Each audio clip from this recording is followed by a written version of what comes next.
Okay, there we go. Good evening. 8:02. Here we are once again. For where are we? Episode 17, I believe. Let me just check we are actually live. If somebody in here could say hi, that'd be great. Whilst I'm waiting for people to enter, if you are listening to the recording of this on YouTube, then that's fine enough. That's your choice. It's your prerogative. But we do encourage people to come and join us live on a Tuesday at 8 o'clock in the evening, because it is a real interactive thing. We've got quite a loyal turnout now of about 40, 50 people who come and discuss stuff. And it's good. It's good networking. And you can also ask our speakers questions directly. So if you are watching because you couldn't join us for this one, that's fine, but try and put it in your diary. Make it a business meeting, like they say when you go and see these coaches and mentors. Put it in your diary as a business meeting, 8 o'clock on Tuesday in the Sports Therapy Association Facebook group. You don't have to be an STA member at all. Anyone's welcome. You don't have to be a sports therapist. You could be any healthcare professional. And it's a chance for you also then to see what the Sports Therapy Association is about, meet the members, see how nice they are, and ask any questions you might have about that. So let's have a look. Here we are. People are turning up. We've got Mark Nussi, obviously, in the house. Hey, Mark, how you doing? When you do leave a comment, you can see that your name and your comment and your Facebook profile will appear on the screen. So it's a nice chance for you to get your face and brand out there. Who else is here? We've got, I guess that's Gary. Hi, Matt. Hi, Gary. How you doing, mate? And Dana is here as well. Hey, Dana. Nice to see you back again. So there we go. Right. So last week, it was the four of us, wasn't it? Yes. We were talking about PPE Special. That's now up on YouTube for you to watch. It was great. And it was really nice to see everybody getting involved in the very personal but interesting subject of personal protective equipment and what to wear. And we realized that we can discuss backwards and forwards whether we should be, for example, wearing gloves or doing this and that. But the main message which Gary was reiterating was, when it comes down to insurance, you might need to actually, you have to do what your recommended or what your association actually recommends. Otherwise, you might find you're out insurance. So that was quite interesting. I've been spreading that like wildfire, particularly amongst people who aren't using gloves. Because if you're, Sports Therapy Association at the moment, the recommendation is using gloves, which means if you're with Balins and you do need to make a claim for insurance, if you're not wearing gloves, you might find you haven't got insurance. Interesting one, isn't it? I was just about to stop gloves. I could see the logic against it, but go with what your association says to make sure you're covered. So so thank you to Mike Grice and Matt Scarsbrook and Big Gary for joining me last week for that. Like I say, it's a great episode. It's all available on YouTube to watch back again. It's fun and it's educative. And that's what we like on this show. There we are. That's the YouTube channel. Up to 70 subscribers now. So we're nearly hitting that massive 100 subscriber mark. Only 1,000. I'll actually get the emails of people who are subscribing. So keep it going, people. If you enjoy it, spread the word for the YouTube channel. Just hit subscribe. That's what you do. One day, everybody in this Sports Therapy Association will actually go in there and hit a subscribe button. It won't bite you or anything. It's just, it helps us raise in the Google results and everything when people are looking for stuff. Right then. So tonight, very excited to bring again somebody. We ask you who you'd like to get up here. And this is a name that appeared a couple of times. We finally managed to pin him down. Mr. Brendan Chaplin is going to be joining us in a few moments. So as the name suggests, we're going to be talking very much about strength and conditioning, but not just sets and reps, which, depending on the group, I think we know, depending who comes in tonight and who's watching this. As sports therapists, the Sports Therapy Association is really on the ball. I think we've got some wonderful members who are spreading great news and great education about how we can't just rub people stronger. You can rub your biceps and your quads as much as you like, but that's not going to make them stronger, which means they're not going to increase the capacity of load. You're not going to help get someone back on their feet or playing their sport if you massage the hell out of them. Massage them in to reduce pain, maybe. There's evidence for that. Massage them to help recovery, potentially. But when it comes to rehabbing and helping performance, then this is when strength needs to come into it. But what type of strength? What do you give people? What's the difference between 3 sets of 10, 10 sets of 3, for example? And to help us answer those questions, I'm very excited tonight to bring you Brendan Chaplin. So let's bring him up straight away. Hi, mate. How are you? I'm very well. Good to see you.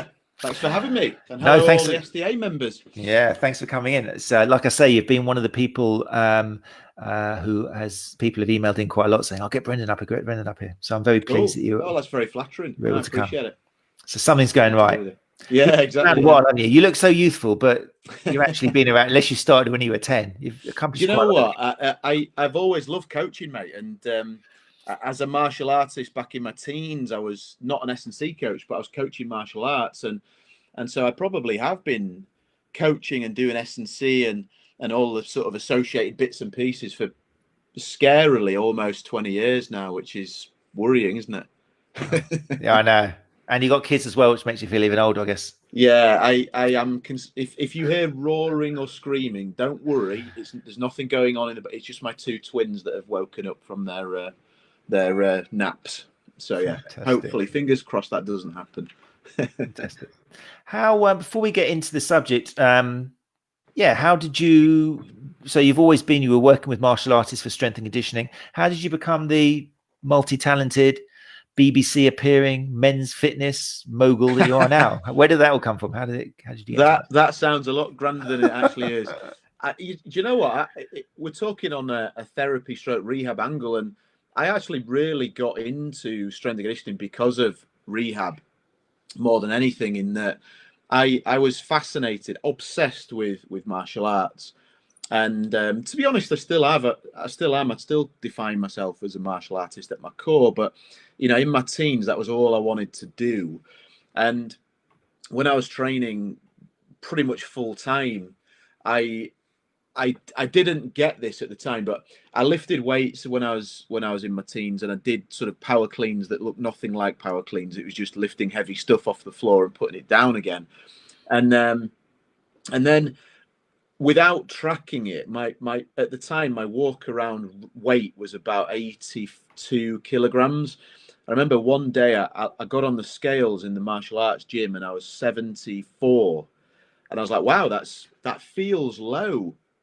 And then subsequently, within 2 weeks later, I'd really strongly injured my shoulder, and basically it was a rotator cuff injury through martial arts, and I kind of really got it really pissed me off. I was really almost depressed with it, and I didn't have any answers. And so my coach at the time, brilliant martial arts coach, a guy called Carl Tanswell, he gave me some DVDs to watch that were basically, I didn't get it at all, but it was like mind-blowing stuff. And it was like foam rolling, mobility work, and I'd never really seen it before. And it blew my mind, the kind of breadth and depth that was within the strength and conditioning and injury, let's call it injury prevention field.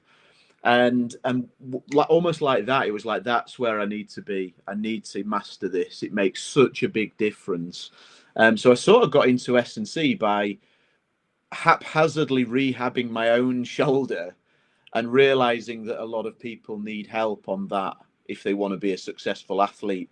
And then from there, I went to the States. I worked with a guy called Mike Boyle over there. And then I came back and I worked with the English Institute of Sport. And this is sort of pre-Beijing Olympics, 2008. Many squads and teams. And then I kind of went from EIS to British tennis, then into rugby league. And I was always working with MMA fighters. And then I did golf, England golf, badminton, judo. And I loved it, absolutely loved it. And the BBC thing was just totally random in that I can't even remember the topic for that video, but basically they came to my gym in Leeds and interviewed me in the gym, and the next minute it's like it's on Look North or it's on the bit. I was like, Jesus, I'm having that. That's happening. And I think I've always had a good go. I've always put myself out there. I've enjoyed contributing, but the reality is it's fueled by a passion. It's fueled by a drive. You just would not do that unless you felt energized to do it and to contribute and learn. So that's kind of where we are today. And SCE as a company started in 2010, so we're 10 years old now, and we do the level 4 mentoring, all that cool stuff as well. So yeah, life is good in a challenging year. You've got to see the positives, haven't you? That's great. I mean, we had Keith Burnett, who's an STA member, on a while ago, and Keith. you know Keith, and he's got to where a lot of, I've had so many emails to people saying, I want to get to know Keith, I want to get, because their passion's rugby, and it was clear from him he's managed to get from quite humble beginnings. He was the first to say where he's doing like a PhD now, and people going, I mean, he had a lot of people saying, you shouldn't be doing a PhD, you don't deserve to be doing this. There's a lot of snobbery. But it's because, like you say, it's passion. And you said passion before I was going to say, obviously. Yeah. But that's what it's all about. And it's nice because that's what I'm trying to do in here, is to show people in there with confidence and passion and perseverance and just being out there and following what you love. Absolutely. I agree. Yeah. And like you can see that our website there, the accelerator. So our sort of tagline is accelerating your development, inspiring your success. And do you know what? That is absolutely right to the core of certainly my vision, my mission. But I think, you know, we've got to also understand what accelerated development means, in that I'm not saying, and nobody's ever said that it's going to be quick and it's going to happen overnight. I think you've got to commit for a decade to love this stuff. And the idea is, if what you wanted to do is to get where you probably would be in 20 years, in 10, but it's still taking you 10, and you've loved the process along the way. And I think, you know, it's always going to feel like a challenge, or more than a challenge, if you don't really have that fire burning to contribute, to help, to make an impact.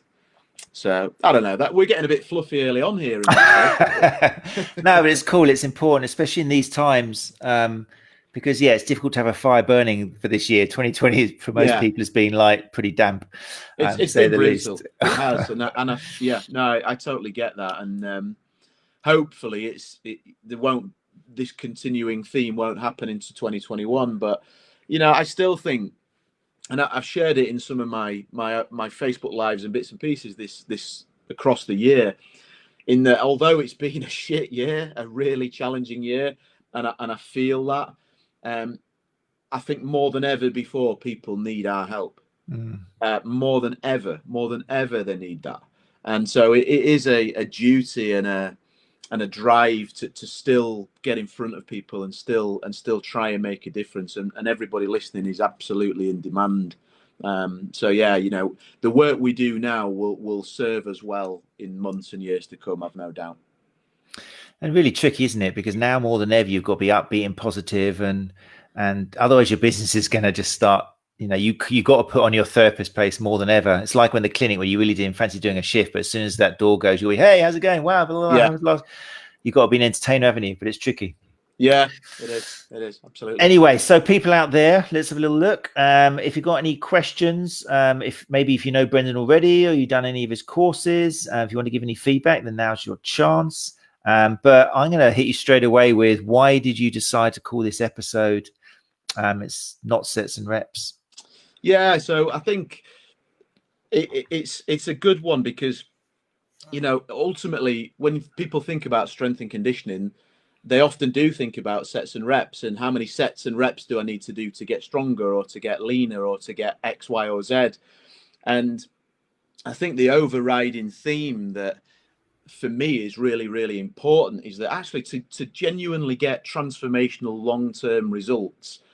And I do think this, please, if you're watching, give us your thoughts, but I do think this applies to not just strength and conditioning, but therapy and ultimately coaching. I think you've got to be looking to connect on an emotional level, to get to know those people. And if I write the perfect program, quote unquote perfect, for any sport or person that is named tonight, you know, I've got to be prepared to rip that program up if they come into the gym tomorrow and they've had a really bad night with their 2-year-old twins, or they're just going through a shit time. Or, you know, one of my old mentors, he always used to say, no plan survives first contact. It's the classic military phrase, and it's true. So I think above and beyond the most appropriate program for the person that you've got in front of you has to be a philosophy of, I may have to change this today to get a better result from that program and from that person. And if we're too fixed on the sets and the reps, then we will lose sight of, we're always training a human being. We've always got a person in front of us. We've got to train that human being in front of us and not the tennis player, the rugby player, the cricketer. It's got to be the person. So that's kind of my theme for it, if that makes sense, you know? Yeah, fine. So give an example then. Give an example where maybe something true or made up where you really have to look beyond sets and reps for whatever reason you care to kind of suggest. Sure. Well, I'll give you an example of one of my martial arts guys. So, mixed martial arts is like one of those sports that I always say I worked with rugby union, rugby league, and mixed martial arts. So they're collision sports and contact sports, and they all typically like to work hard. But at the end of the session, when you've worked the MMA fighter and the rugby player equally hard, the rugby player will stick two fingers up at you, and the MMA fighter will shake your hand and say that was amazing. So it's a different culture, it's a different system of beliefs and what transpires into good training.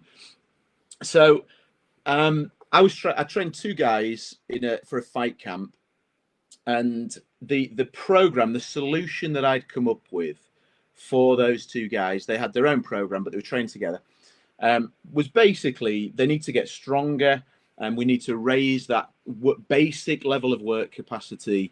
And we're also eventually then going to move into power development and then power endurance and strength endurance. And so on this particular session, there was quite a fairly sort of basic session of lift some heavy stuff and put it down again, do it with good form, quality repetitions, not grinding out reps. And that's fine. I'll have that. But at the end of that session, I could tell that although I'd got what I wanted out of that, they were basically pining to be put through something ridiculously difficult and horrible and, you know, a finish or whatever. So out the back of my gym, we had a load of old tires, sledgehammers, and so on and so forth. And I kind of said, look, okay, fine. Let's go outside. And we did either one or two rounds from memory of 30 seconds on, 30 seconds off, of flipping the tires and hitting them with sledgehammers. And at the end of it, that was enough to raise up the standards for them, to make them feel like they'd been crucified, and for me to get my handshake to say, what a great coach this guy is. And I think that's one basic example of, you know, you've got to balance what you think is right as a coach or practitioner with what their interpretation is of a successful outcome of that session. And the marriage of that is the sweet spot for where you get long-term productive training. You know, we have, I'm cutting if I'm rambling here, by the way. No, it's all great. You keep going. Yeah, we have what we call the triple E formula in our program. So it's sort of it's a philosophy that sits on top of, if you like, the sets and the reps. And the triple E formula very simply stands for excite, engage, enable. So when you've written your program, when you've got your session ready, when you're ready to go, you've got to run it through this check of the triple E formula. So is it going to be exciting for that person or that team to do it? Is the work that you've put in front of them, are they going to be excited in a kind of, wow, this is going to be tough, or this is cool, what is this puzzle that Brendan's asking me to do? I've never done this before. So is it exciting? Am I, as a coach, and are we as practitioners being engaging? Are we giving them the sense of purpose, the understanding of, do you understand why you're doing this? Because when stuff is horrible and hard and tough, as anything is, when you've got to grow your business, grow yourself, grow your body, grow your physique, if you have a sense of direction, a sense of purpose as to why you are doing what you're doing, it's easier for you to get through those and put a little bit of extra in as well. And then the final component is the enable. And so the enable, very simply, is, are we factoring in quick wins? You know, if you came to me and said, you know, I want to get better at running. I've never done any training before, and I said, brilliant. Okay, well, what we're going to do is we're going to do this work, this program, and you'll start to get results in about 9 months' time. You know, it's a bit like, really? You know, in today's society, I kind of want results. I wanted them yesterday, but I definitely want them in a month. So I think when I talk about enabling, it's where are the quick wins in your program to show that person that it's working and get more buy-in and more trust. And I think, like, one thing that I always think about when I say to our students is the Triple E challenge is think back to maybe a time when you've got a client that's not working with you anymore, or things just didn't quite go as well as you'd wanted. I know I've had plenty of those, especially in the early part of my career. I just didn't read things right.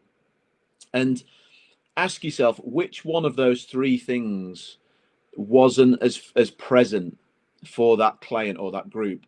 Did you actually think about your session and think, is this going to be loved? Are they going to be really excited on this? Did you connect with them and give them that sense of purpose? And did they get quick enough results? And I almost think that you can trace every, let's not call it failure, but every learning on clients that it didn't go as well back to that Triple E formula and rebalance what you do based upon that. And what, if you guys are listening in, please do comment on which one you think might be the most relevant. But what we often find, it's the first one, it's the exciting one, because excitement is in the eyes of the beholder, isn't it? And if you and we as a coach, we have biases. I always got taught, when in my early days, 20 odd years ago, you can do any exercise you want as long as you do squats. And in the eyes of that person, it's like everybody's got, and it's an amazing exercise. But if I have a client that absolutely despises squats, I might well not do squats because it's not going to be exciting for them. They're not going to get the results out of it.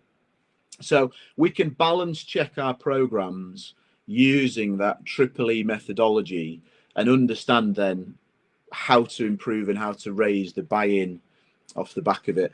And that's kind of the essence of, it's not about sets and reps. It's clearly they're important. We've got to have that. But if we can't connect with people on an emotional level, we can't put ourselves in their shoes and design programs that they're going to enjoy, we're probably going to have a hard time getting long-term results, long-term buy-in, and building a great business off the back of that as well.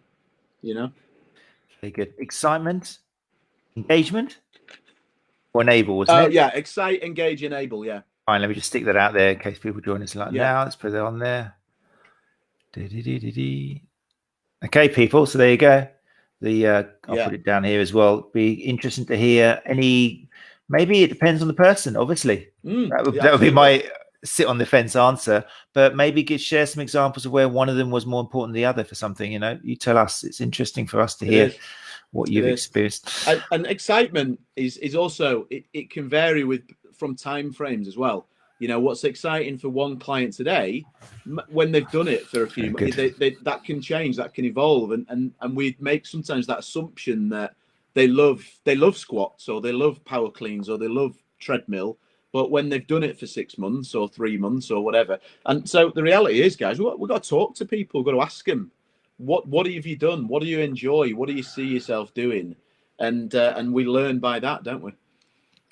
I listen to you, and first of all, I'm just motivated. I want to go and do something. I feel like I need to go for a run or something. Good man. My question is, I wonder, and this is leading on to another question now, but you said you're into martial arts when you were younger. Have you been coached a lot? Have you been in the position on the receiving end where you've had good and bad coaches telling you what to do and motivating you and maybe not exciting you and stuff? Have you received that a lot? I have, yeah. Yeah, I have. And do you think that's quite why I'm asking is, do you think that part of an ability of a coach to be good is to have been you can learn it to a certain extent, but do you think being on the receiving end helps? That is a really good question. I think it does. I don't necessarily think that needs to be a sports coach, or it doesn't have to be a coach in a formal sense. And I think some people have been through a coaching process sometimes find it difficult to step out of that process, the experience that they've had. But I do think having good people who ask you good questions and examples of people that you've connected with on an emotional level, and looking at that and what did they do? How did they get you going? How did they make that exciting or engaging for you? You know, it's good to use those case studies to see what good practice is and see where you can improve as well, I think, you know. And I guess for someone who hasn't had the lifestyle, because lots of people turn to particularly sports therapy, they'll turn to it later in life when they realize that banking wasn't for them or something, or they've suddenly got a bit more altruistic and they actually want to help other people. They haven't maybe had the life where they have been coached. So they haven't had the experiences that you and I have had.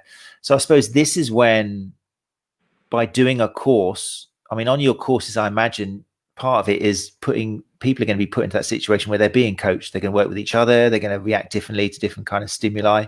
So that's something you try and put forward in the course, is it? Let people know what it feels like. Yeah, 100%. So we have different ways. So there's being taught and there's being coached, and I think, and there's different types of coaches. So we have that understanding. I think one of the things that I've always felt is really, really important, and it's the theme of today's talk, but it's like, how do you react to different people? So we have, like, I use an analogy called piano pushers and piano players. And so some people are piano pushers. They'll push all day. They're manual. They want to work really hard. And some people are the fine-tuned. They go on when somebody's pushed the piano on and play it, and it's beautiful. That's good. And those guys need absolutely different programs and different approaches. Here's a question, though. Which one are you? Because if you are the piano pusher, it's very easy to assume that everybody wants that because that's what you like. And so you got to really examine where you can get your strengths into the program, excuse the pun, but actually, and how you add yourself to the formula of coaching, but also what is going to be needed and what is the right approach for that client, for that athlete, for that team.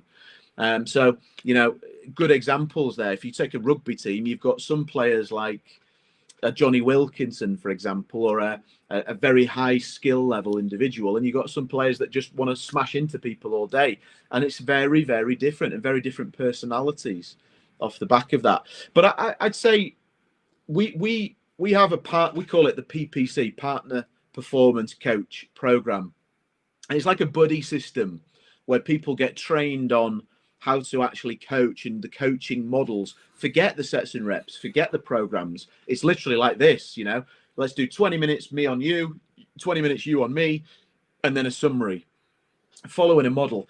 And it's really powerful, that just to get coaching, just to receive some coaching, it really unlocks something. But if you've never had a good sports coach or a sporting background, that is absolutely fine, because I'm sure that in a management career, if it is banking, there's probably still been somebody in that's done a great job that you've connected with, and use that person and never shy away from those experiences. We have people that come into our courses that have, an Aldi store manager, for example, who total career transition. First of all, let me just say that is courageous, and courage is something that everybody needs more of in their life very often. So that's a great story.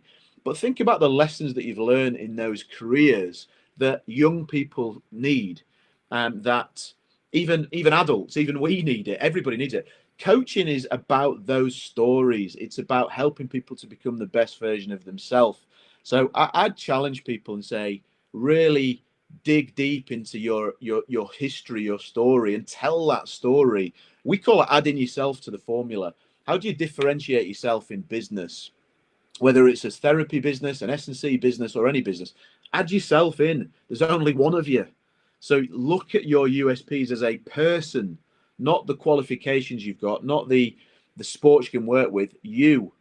And if you can add yourself to the formula and coach on an individual emotional level, you've done it. You're going to smash it. I believe you. I'm sold. Yeah, you're very you're very motivating. I feel very empowered. Hey, Mike, by the way. Hi, Mike. Yeah, Price. Mike's saying hi. Hey, Mike. How you doing, mate? And thanks for coming on again. So, okay, people are starting to kind of suddenly stop what they're doing and actually listen to you now, which is great. Well, that's positive, isn't it's it? great. It's only taking 30 minutes. People are dropping Yeah. their washing up and like the kids are going to sleep. So we got a question here from Sarah regarding, I think, the 3 E's. Sarah said, would this be where we identify a vision and then enable achievable goals to reach that vision? That way you get an element of all three. Okay, so how's that go? That's a good question. I'd kind of say yes and no. I think earlier on in if we take a coaching journey, a new client coming in, you know, early on in that place of conversation and that program and that relationship, you're going to have a conversation about where do you want to go, and actually on a slight tangent, I often think that we rush into building a program. We think that it's professional, and to an extent I agree. So I might contradict myself here, but I don't think the goal here is for assessment on session 1 and beautifully laminated spreadsheet of programs on session 2, because you're probably going too early. It takes time to get to know what somebody likes and what is exciting for somebody. So I almost think that first phase of working with somebody is actually about learning about them and them learning about you and understanding what is exciting to that person. So I think, going back to Sarah's question, phase 1 will absolutely have, what is the goal of this? Where are we trying to get to? Probably going to struggle if there is no goal, if there is no vision. So clarity on that goal. But I think the Triple E formula is almost more of a check and a philosophy that says, and if you believe in that and if you commit to that, it's actually saying you're going to get to that vision so much quicker when the client buys into what you're doing. Number one, you've written the program and you've designed the session in their eyes, in that you've put yourself in their shoes to say, what are they going to enjoy here? And you've taken the time to learn about them. And that's constantly evolving, because like I say, you might be doing skipping rope stuff and loads of cool drills in the gym for 6 months, but they've mastered that. So it's now a recalibration and say, what's exciting now? Not just where you want to get to. You might want to run an 11-second 100 meters, but it's the process of getting there. That's where the Triple E formula comes in as an ongoing cultural check above and beyond 10 sets of 2 or 5 sets of 5 or whatever it may be. Does that make sense? I think I've answered it. If not, just push me again for a bit more. Follow up, sir. If you want to follow up with another comment, then you go for it. Good question. Right. We're going to take a slight change in topic because people are now just, obviously they're trusting you and they're going to let out those inside questions. So we're going to go down a different avenue now. Lee Hathaway says, probably slightly off the current topic, but I'm interested to know, how do you feel about the phrase no pain, no gain? I have heard it as a coach and from clients on the massage couch. I personally don't agree that pain needs to be present to have a successful outcome. However, some people feel if it doesn't hurt, then it wasn't working successful. That kind of ties in, doesn't it, to your at the beginning with the rugby players and the MMA artists? And so no, it's a good question. Good question, Lee. I think really we probably all know and buy into the concept that that's absolute nonsense from a sort of an adaptation perspective. But we always want to come back to, in our training, what is the adaptation that we are seeking here? And there's no doubt about it that whilst it might not be no pain, no gain, let's define the word pain. Pain is when something's gone wrong, generally something's gone wrong. It's a high level of discomfort. So whilst we might not want pain, there's got to be stress in there. I absolutely do not subscribe to the concept that you have to be in pain, but absolutely you might find that people feel that they've gained when they've gone through something that's not that comfortable. But one of the philosophies of strength and conditioning, 100%, is less is more, not more is more. You know, martial arts have got it the wrong way around. They always say one more round, one more spar, one less round, one less spar. because the goal here is not the session that you're in, it's the next session. You need to come back, you need to keep training and accumulating volume and accumulating training over months, years, and even a career. That's the real goal here. So in certain sessions, there is absolutely going to have to be some strain there, some push in there to develop those physical qualities. But in things like, say, speed training, power training, to an extent, even strength training, we want quality. It's all about quality. We want really well executed repetitions. We don't really want failed repetitions. We want good quality, good movement efficiency. And we absolutely want less is more, because if the adaptations are strength, power, explosiveness, speed, then actually you're going to get that when you go home and lay on your couch or you go to sleep. You don't get it in the session, you get it on the recovery. So we're trying to facilitate that. And then we give them, it's called the minimal dose response. We give them another little dose of training and top that up. And that's the art in this, is finding the right balance of that. But to finish this one, you are going to have to go and flip some tires sometimes. You are going to have to do some painful runs with certain people. And so I don't think we need to shy away from strain and stress. But generally speaking, I think pain is probably a step too far. You probably inflict a lot more pain on your clients than we do on ours when you're rubbing out their calves and that kind of stuff. That's painful. Yeah, I mean, it's tricky, isn't it? I mean, you've answered it excellently. I like the way you've replaced pain with strain, because it's like your body doesn't strain in the sense of, it's not a warning, it's not a protective kind of reaction to something perceived danger. It's kind of like you're taking load. So it's a good way of differentiating it. It's always a tricky one, isn't it? I think Rocky Stallone, bless him for all 5 or 6 or 7 films, but there's a lot to be answered for as well. One more round and ding ding.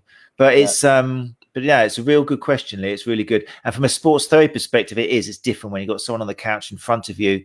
You're not really trying to even make them strain, really. It's all about settling down the nervous system and stuff, unless you're trying to, So it's kind of different. No, it's interesting. Really good question there. I hope that's helped. Again, Lee, if you want to follow that up, Lee, and ask something else, then you keep that going. That's a great question. Hopefully we answered that. We like that.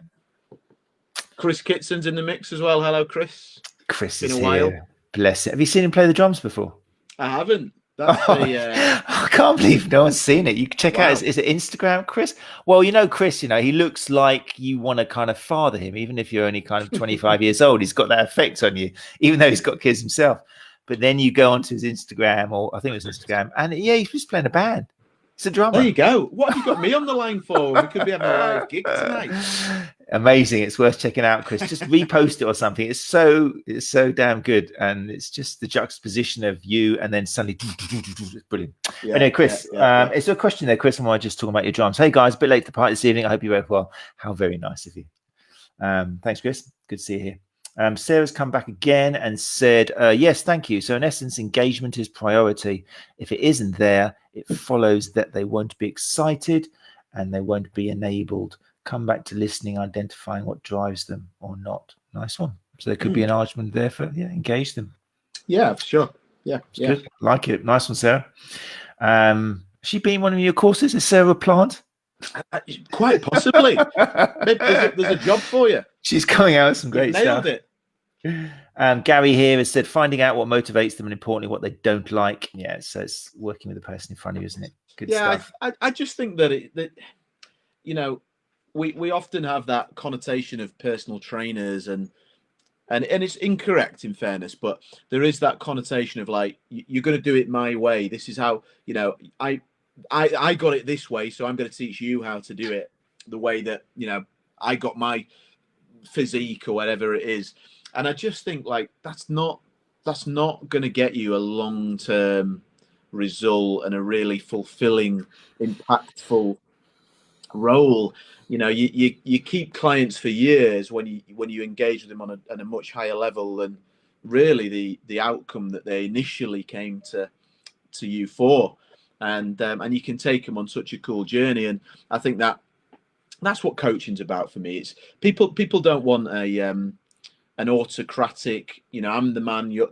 Long over time. It's that co-pilot approach. It's we're going on this journey together. Sometimes I'm going to be I need to be quite unpleasant to you. I need to be direct with you, and other times I've got to put my arm around you and give you a different alternative and use different methodologies.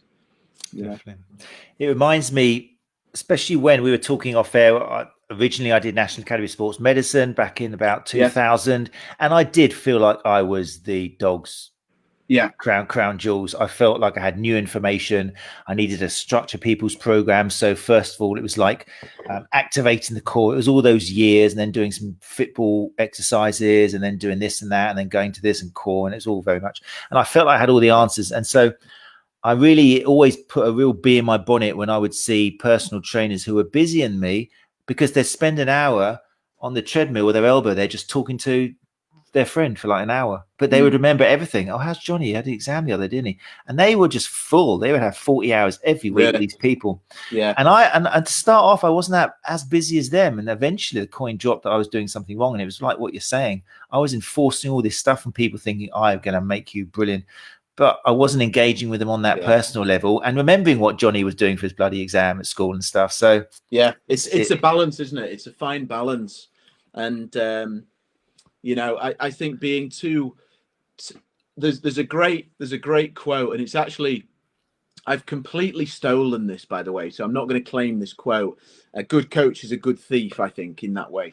But Conor McGregor's coach, John Kavanagh, over in SBG Ireland, and John Kavanagh, I trained with John back in the day before Conor was even in the mix, and he has this great quote, and he said the goal is to have zero emotional attachment to any one movement or technique. And I think that is extremely relevant for us as practitioners. It's actually, what is the right tool for the job?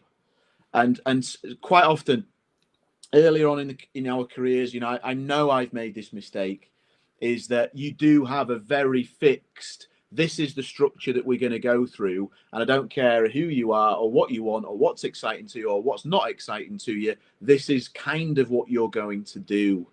And that's not the game. The goal is to have a really big toolbox, and a master craftsman picks out exactly the right tool to get the job done. And that's good coaching. Very good. I like it. I like it a lot. Right, let's have a little comments, people. Keep those questions coming. This is great. This is you can see now he knows his stuff. Okay, that's done. If you weren't aware of Brendan before, then you know this. So let those questions come out. Absolutely. Lee has come back. Is it Lee or Leigh? I think it's Lee Hathaway. Yeah, I think it's Lee. Sorry, Leigh, if it's Lee, but I think it's Lee. Lee, discomfort at a sensible level just doesn't have the same ring to it. It's a tough one, but appreciate the explanation. Educate the athlete or client to manage expectations, push the motivation towards the goal. Yeah, it's a tricky one for particularly sports therapists when people want to be pummeled. But I think we were talking to, I can't remember if it was Alice Sanvito on Run Chat Live. It might be someone in here, but I think it was on Run Chat Live actually. Alice Sanvito is a really experienced, fantastic, modern, and she says sometimes she does have to stick that elbow in and hurt people, even though she knows it's not what they need. Yeah. In theory, because that's what they want, otherwise you're going to lose them. So there is an equivalent there. I get that, and that's that kind of balance what they need with what they want, and that in that way, I guess you guys know better than I do, but that's your version of me doing tire flipping at the end of the session. That's where we understand the client. We think, right, they just need something really tough to finish this off, and if you know your stuff, you're not going to put the elbow in too much for too long, because it probably might not do the job. And the same for me. We're not doing half an hour of tire flips in that example. We're doing 5 minutes, but it's enough to get the outcome that it's a win-win then, isn't it? Okay, Mike's coming with a new question. It's quite a popular question on this, and I wonder how long before Gary chimes in. But the question is, once again, on Sports Therapy Association, when would you fire a client? Have you ever fired a client? Have you ever said, get out my shop, get off my show? I think so, yeah. I'm just trying to think back. I think it is an interesting question. It's one of those that does come up, and I think you've got to have standards of what you expect and an expectation of the cultural fit. And I I wouldn't call it fired, but I have sort of said, like, let's kind of, I think it's time for you to move on. And I do think that it comes down to actually having clarity on what your expectations are. And actually, I don't think I've fired a client because I don't know, they couldn't get results or something like. It was more about, this is not working in this environment that we've been quite hard to, or we've thought through what we want here, and it just doesn't fit. You're just not right, not a good cultural fit. So I think for me, that's a sort of values and environment question of, is somebody adding or detracting from your environment, and have we given it necessary time to educate people to say, this is our environment? Because I've made that mistake as well. About, you make the assumption that, like, you can see the environment, now you must therefore understand exactly what we expect. We've got to be clear, we've got to be direct enough to say that to people.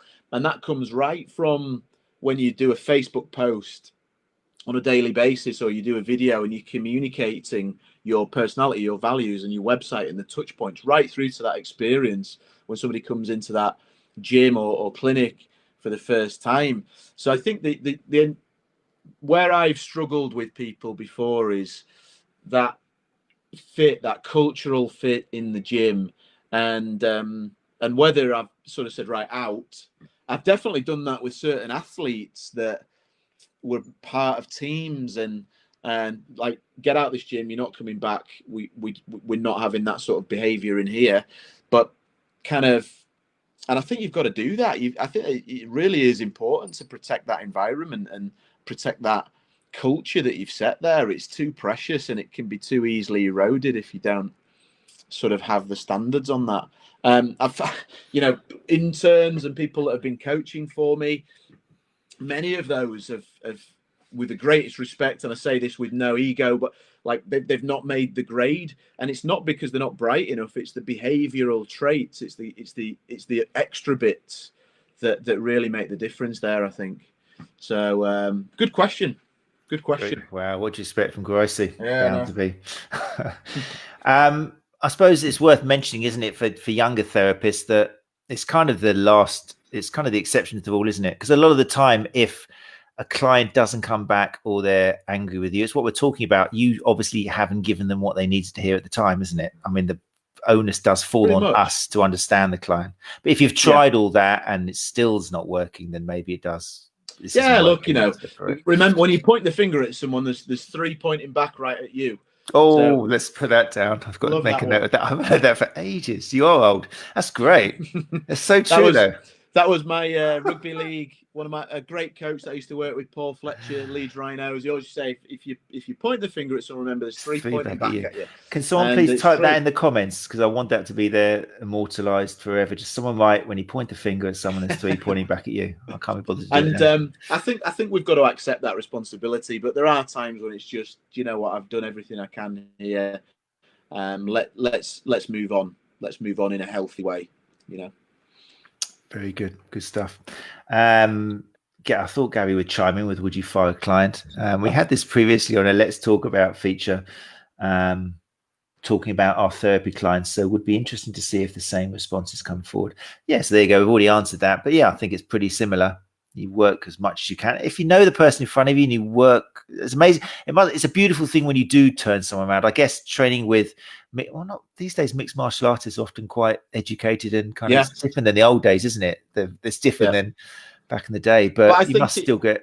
Yeah, and it kind of goes. I think a lot of this is linked to where we started in this session, which is almost like that, about adding yourself to the formula. And if people understand as much as possible the type of person you are, the type of culture you operate within, the values that you've got, and you communicate that through your content and through even like when you get on the phone and things like that, you sort of de-risk the level of misalignment that will come across in future months by being more upfront with people at the start.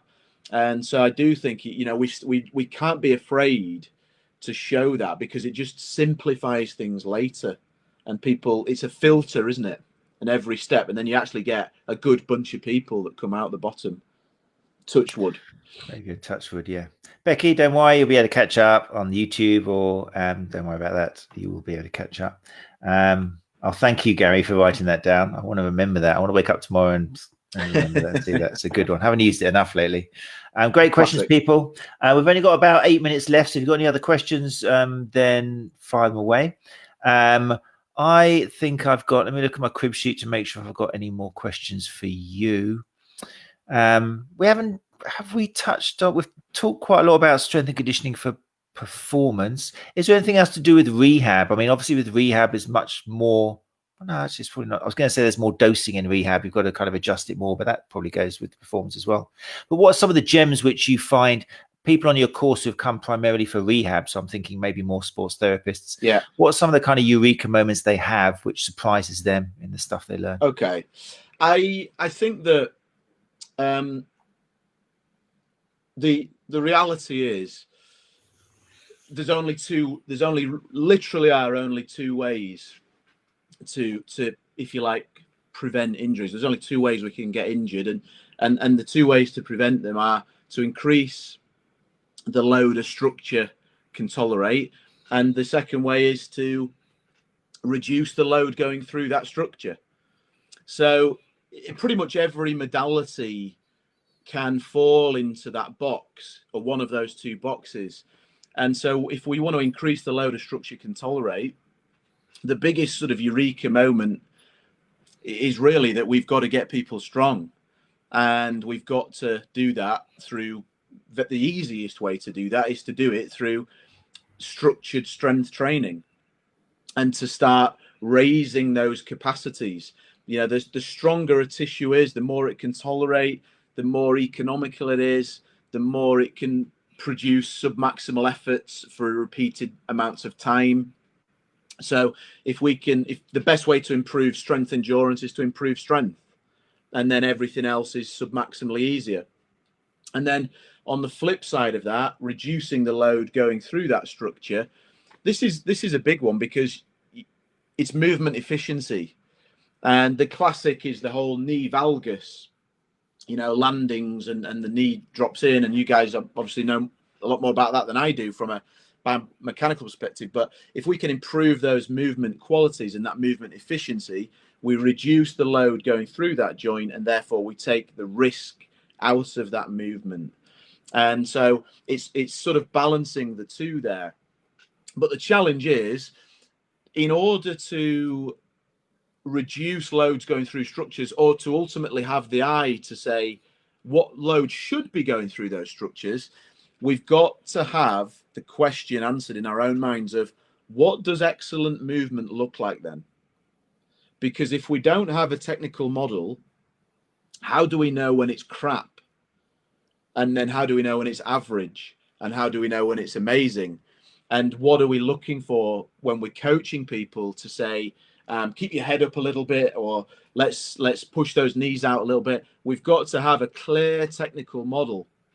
So I think the functional assessment process in strength and conditioning that we take people through, that's quite a eureka moment, because it just simplifies things. It just gives people that, what does great look like? What am I looking for here?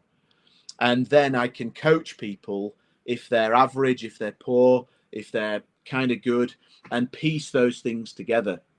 And in a very simple way, it can be summarized with, really, what shapes do you need to make, and what do those shapes look like? And that's very, very contextual.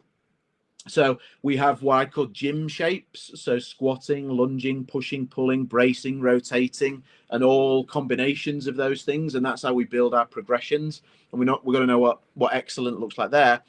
But, you know, we talked offline about flexibility, and when you're doing your martial arts, and then, is that all right? I just went on a countdown there for some reason. No, you're fine. That's I'm okay. still fine. What does a great shape look like for a gymnast who's doing tumbling in the air versus a rugby player?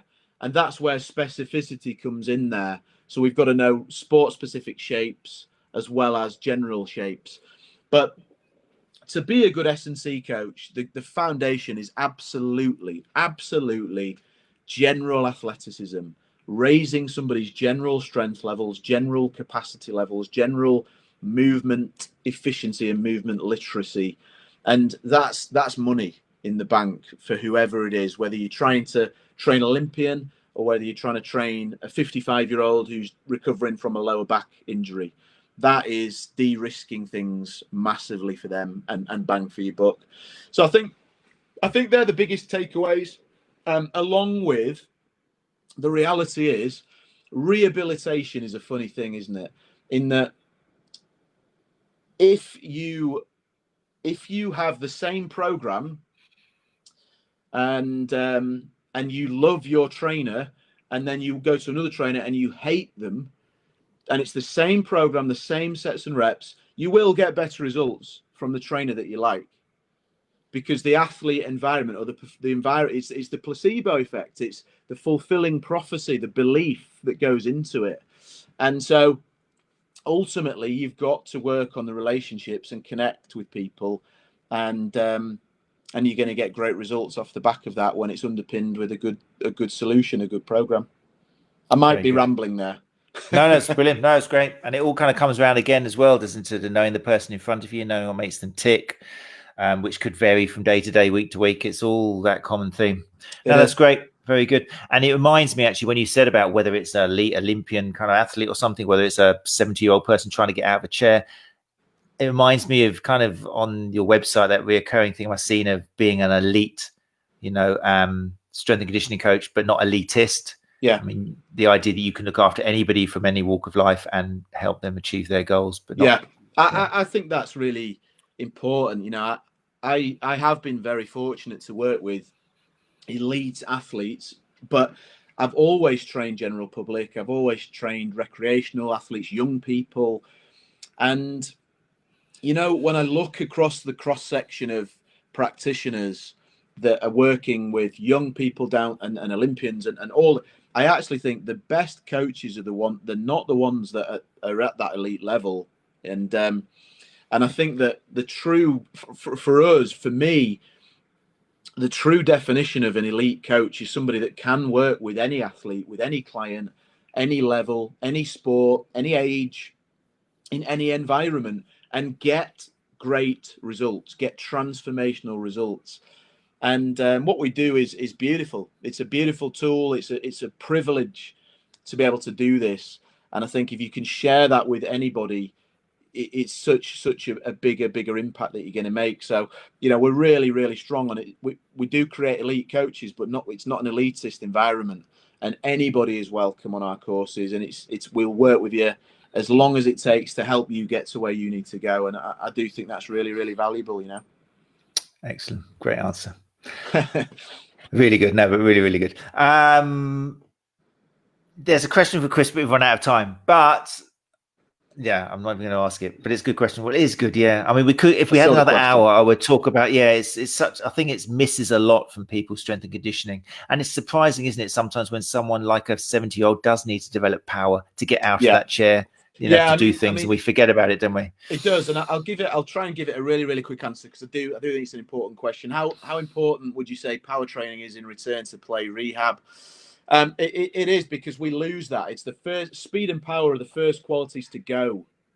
You can keep a level of strength and basic capacity, and so return to play. You've got to get to return to training first.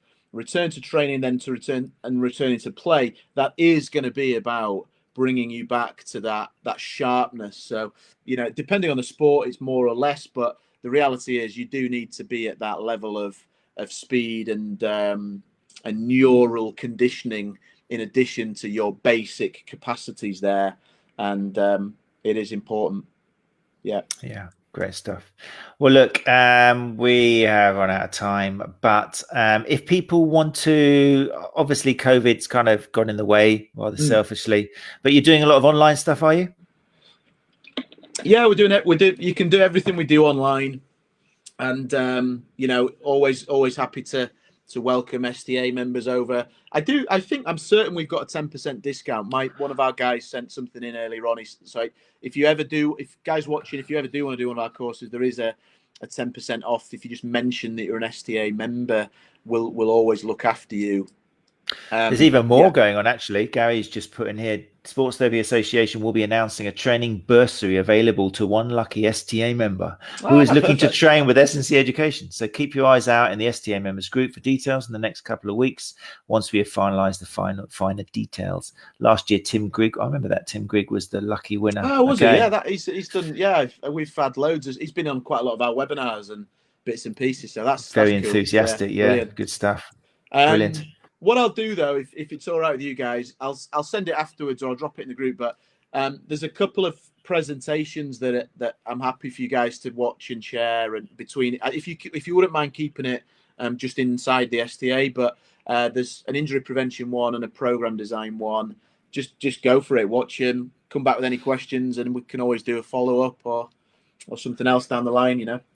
Very kind. Yeah, we'll make sure that goes into the private members group. We've got folders and things which only members can access. So if you are somebody watching this recording and you're not an STA member, oh well, but it's you can look into maybe joining having access to that. Yeah. Brilliant. And also I just want to shout out, being a podcaster myself, you got some brilliant episodes there. Would you say about 80 or so, didn't you? 81 episodes on the Strength and Success show, which I think, listening to you, and it's easy to see how those two go together. You're not just making someone strong, you're making them feel like they're successful. It's all about understanding, and both of you. So that's a good show. That there's plenty of cool stuff on there. It's a fun listen. We try and keep it a bit light-hearted. There's some business stuff, there's some training stuff. But you guys will enjoy that, I think. Fantastic. And let's not forget as well, sets and reps. Oh, yes. I mean, if people are feeling a bit flash and they've got a bit of money left over, then you can get this for £2.21 now on the Kindle edition. It's big stuff, that, guys. Don't go too mental. It's £2.21, but it's money well spent, I think. Sometimes Kindle gets so low sometimes it almost demeans the product. You make you think, well, that can't be any good, but it's a great offer. They really do.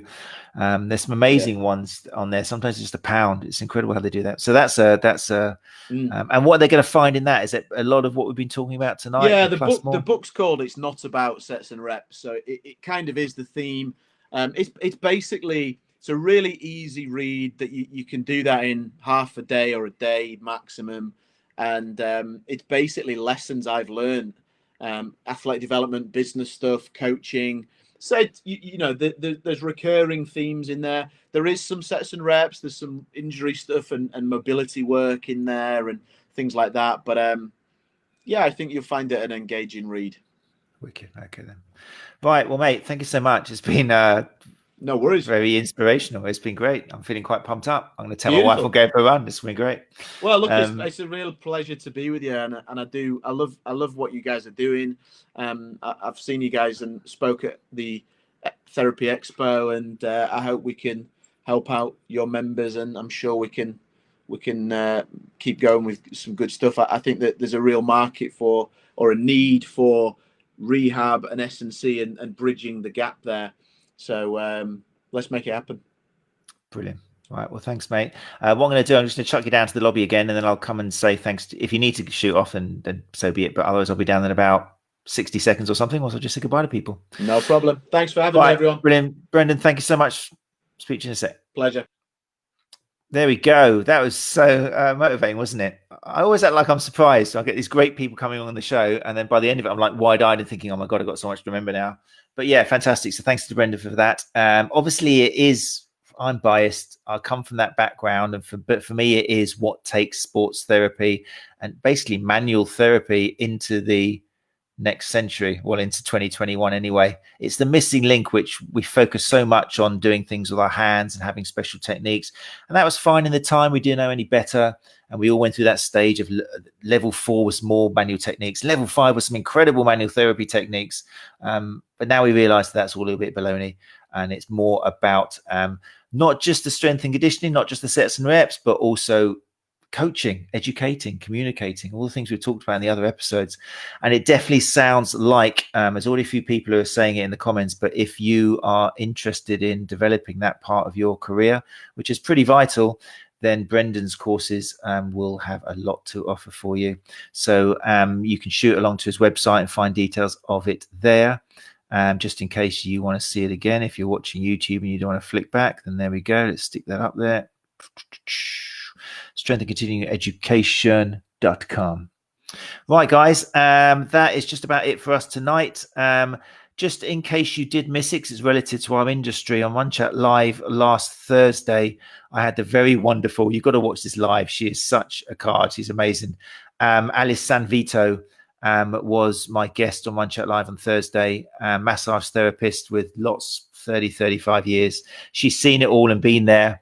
Her hashtag for social media in the last couple of years has been shit the massage therapists say, which is not a dig at us, because she's a massage therapist herself, but she's been really influential in helping clear up some of the misconceptions, but also teaching therapists, all therapists, not just younger ones, on, again, how to get that across to your clients without offending them and saying that the last person they saw was crap, and also how to take it on yourself. I've had a lot of emails after Alice's fantastic hour chat about, I'm recently qualified, I'm feeling a little bit low because I thought I was breaking down scar tissue with my elbow. I realize now that that's pretty impossible. If a tiger can't do it, then how can I?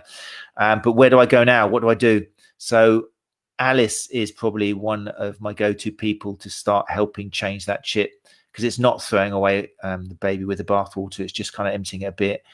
Still doing what you do because the clients love it, but it's knowing, being less wrong. That was one of the best things that came out of it. We don't know how massage works. We don't know about how a lot of what we do works.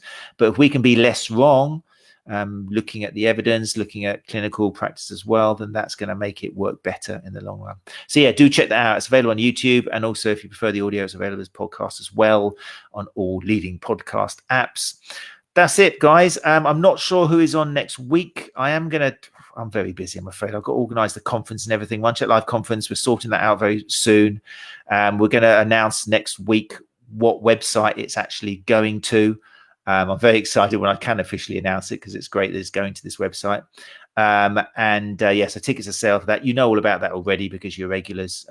Do use STA 20 if you're buying a ticket, because you save yourself 20%. So there we go. But there's some exciting announcements coming up in the week. Right. Thanks again very much for joining us, gang. Nice to see you all. Regulars are in here. Do, as always, spread the word. There's a danger on social media of just sticking amongst ourselves, which is nice for us. But we want to reach out. We want to help other people. We want to broaden that network. So do please continue sharing stuff, particularly YouTube, because that's got like indexing Google. Facebook doesn't go to Google. Don't waste your time putting too much on Facebook. Never appears apart from Facebook. So YouTube is the place to share if you want to share us. Next week, I'm not sure. I'm going to try and get some reps finally together, maybe 3 of you, to talk about what's going on in your areas. I'd like a trip around the UK, Scotland, maybe down in the Midlands, someone down in the South. Let's see if it'll be COVID related, I'm sure, but let's see if things are different from region to region based on the different lockdowns and things, which our fantastic Prime Minister is putting into effect. Go to work if you can go to work, but stay at home if you can stay at home. I don't know what that means. But anyway, so if you are still interested in coming on the show, then contact me, Matt at the STA.co.uk, or contact Gary at the STA.co.uk. Still time for next week. I've got an empty space there, so let me know. Whatever happens, we will see you next week, Tuesday, 8 o'clock. Thanks again to Brendan, and take care of each other.